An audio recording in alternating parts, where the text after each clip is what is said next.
આઈને અનાથ આશ્રમ થાય. હા હા, એક છોકરાએ 3 દી લેસન નહોતું કર્યું.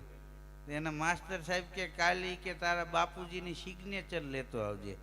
તો બીજે દી પોણી બોટલ સિગ્નેચરની લઈને ગયો. બોલો.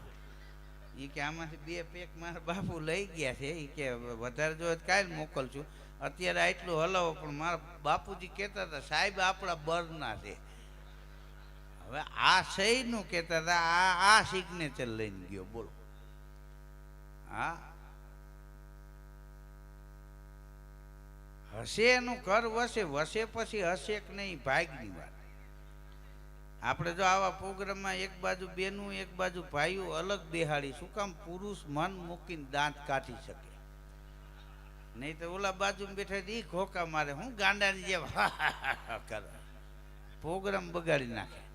મુંબઈમાં અમારો પ્રોગ્રામ હતો તો બધા કપલમાં પતિ પત્ની આવેલા. પેલી લાઈનમાં 2 પતિ પત્ની બેઠા હતા. હું જોક્સ બોલું તરત ઓલો ભાઈ એની પત્નીને પૂછે, સ્મિતા આમાં જરા હસશું. હવે કીધું આમાં ઘડીએ ઘડીએ સ્મિત ઉડીને પૂછવાનું.